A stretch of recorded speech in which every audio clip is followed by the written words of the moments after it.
बिस्मिल्लाहिर्रहमानिर्रहीम। अस्सलाम वालेकुम। थाल न्यूज़ के साथ मैं हूं जवेद मारम गलू और आप देख रहे हैं मेरा यूट्यूब चैनल थाल न्यूज़। नाज़रीन, आज हम बात करेंगे मलिक गज़नफ़र बादशीना साहब की सियासत के हवाले से कि उन्होंने क्योंकि पाकिस्तान तहरीक इंसाफ को खैर आबाद कह दिया है। आइंदा उनका जो भी लाहेअमल होगा उस पर से बताएंगे कि पाकिस्तान तहरीक इंसाफ छोड़ने के बाद उनकी सियासत पर क्या असरात मुरतब होंगे। आपको बताएं कि पाकिस्तान तहरीक इंसाफ का जो बयानी है हर ख़ास व आम में मकबूल था 9 मई से पहले। अब भी जो है लोग को दिलों में जो है पाकिस्तान तहरीक इंसाफ का बयानी जो है मौजूद है। तो पाकिस्तान तहरीक इंसाफ छोड़ने के बाद जो है ख़ास मुश्किलात का सामना करना पड़ेगा मलिक गज़नफ़र बादशीना साहब को, क्योंकि जो यूथ थी जो उनका वोट था वो अक्सरियत यूथ ऐसी थी जिनका जो है मलिक गज़नफ़र बादशीना की ज़ात से तो इख्तलाफ था, लेकिन वो पार्टी टिकट की वजह से जो है उनको पसंद करते थे और उनकी अपने तौर पर कंपेन भी कर रहे थे और उनकी जो सोशल मीडिया पर भी कंपेन कर रहे थे। तो इस हवाले से दूसरी जानिब अगर देखा जाए तो मलिक गज़नफ़र बादशीना साहब ने रिकॉर्ड तरक्याती काम करवाए, बेशुमार कारपोरेट रोड, दानिश स्कूल और शेख जासिम हॉस्पिटल जैसा बेहतरीन हॉस्पिटल,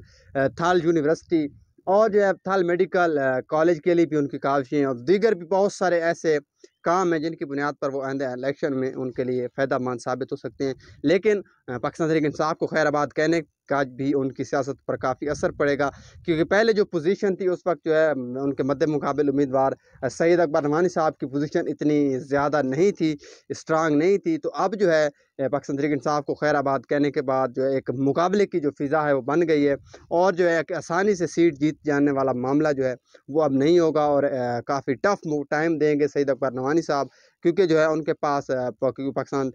इस्तेकाम पार्टी में जो है वो शामिल हो चुके हैं। जहांगीर तरीन साहब की जो नई पार्टी लॉन्च हुई उसका वो हिस्सा है जहांगीर तरीन साहब और मुमकिन तौर पर उसी पार्टी के निशान से इलेक्शन लड़ेंगे और ख़ासी मरकज़ी अहमियत उनको हासिल है पाकिस्तान इस्तेकाम पार्टी में। तो इस हवाले से आपको बताएं कि अभी तक मलिक गज़नफ़र बादशीना साहब की जानिब से किसी भी पार्टी में शमूलियत के हवाले से कोई बयान नहीं आया। तो आने वाले दिनों में जो है पाकिस्तान तहरीक इंसाफ का जो वोटर्स था, जो नज़रियाती वोटर्स था, वो पाकिस्तान तहरीक इंसाफ छोड़ने का जो बदला है वो पाकिस्तान तहरीक इंसाफ के को उनसे मुनहरफ होने वाले मलिक गज़नफ़र बादशीना साहब से लेता है, या क्योंकि उनके मद्दे मुकाबिल भी पाकिस्तान तहरीक इंसाफ के मुखालफिन होंगे। तो उम्मीद यही ज़ाहिर की जा रही है कि पाकिस्तान तहरीक इंसाफ का जो वोटर होगा उसकी जो पहली तरजीह होंगे वो मलिक गज़नफ़र बादशीना साहब होंगे, लेकिन उनकी जो सियासत पर काफ़ी असर पड़ेगा पाकिस्तान तहरीक इंसाफ को छोड़ने का, क्योंकि पाकिस्तान तहरीक इंसाफ की टिकट उनके पास जब थी तो तमाम सियासी मुबस्सिरीन ये कह रहे थे कि मलिक गज़नफ़र बादशीना साहब की जो है जीत यकीनी है। लेकिन अब जो है सियासी मुबस्सिरीन का ख्याल है कि पाकिस्तान तहरीक इंसाफ छोड़ने के बाद उनकी पोजीशन जो है काफ़ी जो टफ टाइम देने जा रहे हैं उनको सईद अकबर नवानी साहब और एक ख़ासा टफ टाइम देने जा रहे हैं तहसील मनकेरा में।